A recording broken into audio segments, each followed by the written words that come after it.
Agradecemos aí a parceria do deputado federal Vitor Hugo. Bom, anotei aqui os tópicos que ele trouxe para a gente. Voto impresso auditável, né? Essa era um anseio, era um pedido não só do presidente Bolsonaro, não só de partidos de direita, alguns anos atrás, não tantos anos assim atrás, era um pedido de vários partidos, de várias pessoas, partidos de esquerda, de centro-esquerda, de direita, de centro-direita, de todos.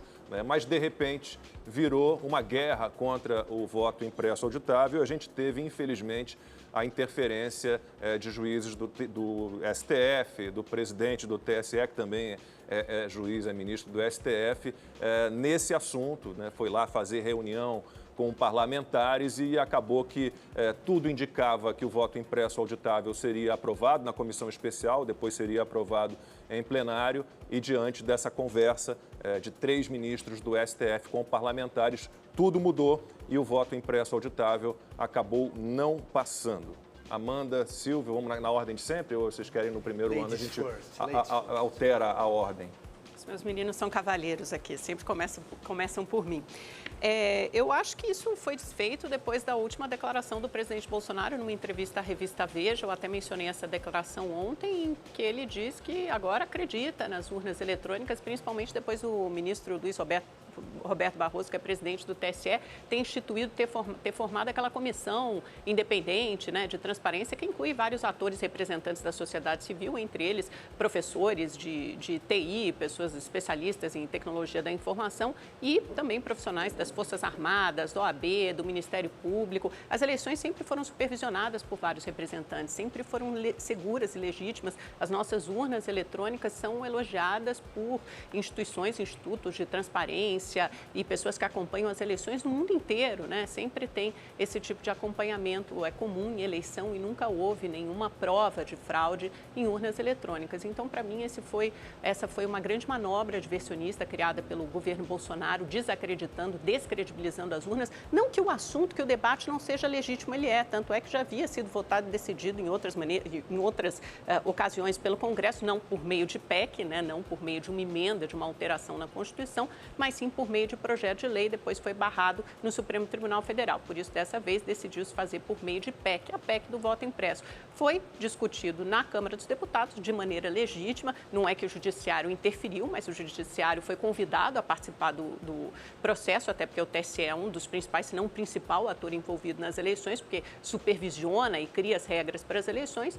O ministro Luiz Roberto Barroso, por exemplo, foi convidado mais de uma vez a participar de audiências públicas na Comissão Especial, na Comissão de Constituição e Justiça, participou, apresentou os seus argumentos e depois isso foi devidamente votado na CCJ, na Comissão Especial e no plenário da Câmara dos Deputados. Portanto, passou por todas as etapas e foi derrubado. A PEC do voto impresso não foi aprovada pelos deputados. Então, a meu ver, esse assunto, por hora, pelo menos, não que ele não possa ser ressuscitado em outras circunstâncias, mas por hora está devidamente enterrado. E o presidente Bolsonaro, nessa mesma entrevista à Veja, disse que não vai melar as eleições, que vai respeitar o resultado.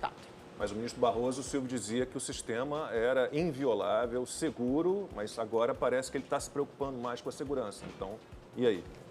Pois é, Lacombe, só queria pontuar uma coisinha antes, porque eu acho que é importante a gente dizer que a agenda política do governo ela foi muito contaminada por causa da pandemia, como deveria ser. Então, alguns projetos que poderiam ter andado mais rápido, mais celeridade no Congresso, eles acabaram empurrados para depois. Alguns, por exemplo, podem passar agora, como a reforma administrativa, a tributária, sabe-se lá qual, mas, enfim, eles ficaram para depois porque a agenda do Legislativo passou a ser em função da pandemia. Também no Congresso funciona ainda, já nos seus últimos dias, no apagar das luzes, a CPI do Senado, a CPI que investigou quase tudo, menos aquilo que deveria, a pandemia, o covidão, os desvios de recursos para estados e municípios. É uma CPI que vai terminar em lugar nenhum, vai ser lembrada por cenas muito complicadas, cenas de quase pugilato, prisões, desrespeito a profissionais, inclusive a mulheres.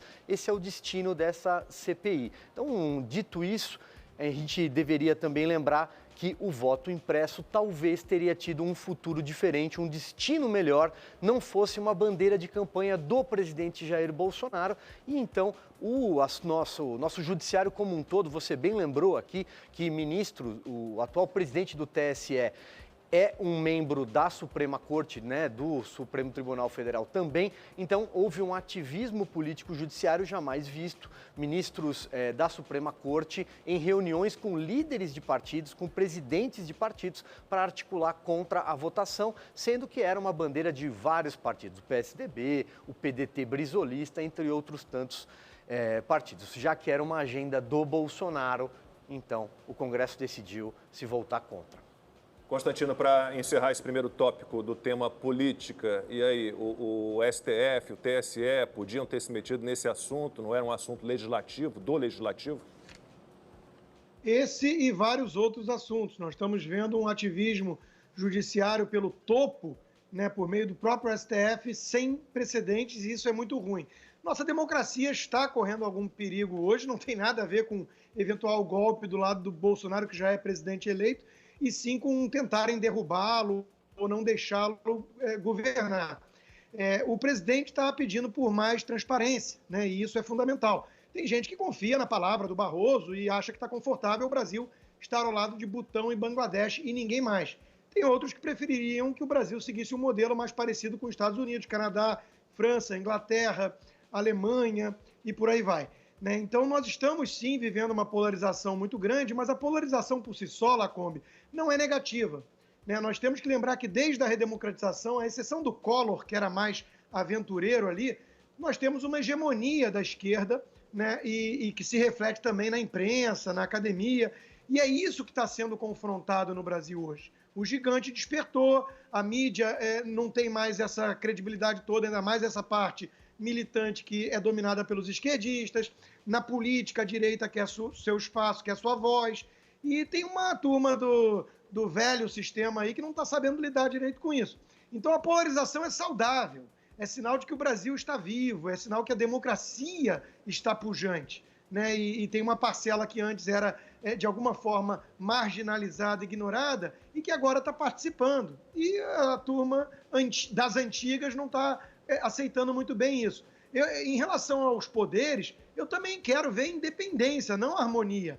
Essa história de harmonia total entre os poderes é sempre muito preocupante, né? Basta ler aqui os pais fundadores dos Estados Unidos, os artigos federalistas, para entender que sempre teve tensão, sempre teve disputa, porque é um mecanismo de freios e contrapesos. Quando todos em Brasília estão mais ou menos tranquilos e unidos, aí a gente sabe que é o cidadão brasileiro que tem que levar a mão ao bolso e se preocupar também com a sua própria liberdade. Então, eu acho que o Brasil vai avançando a despeito de muito ruído e barulho, alguma tensão inevitável, até porque, repito, aqueles que o ministro Paulo Guedes chama de monstros do pântano estão reagindo e desejando retornar a um modelo que está ultrapassado e o brasileiro não vai aceitar mais.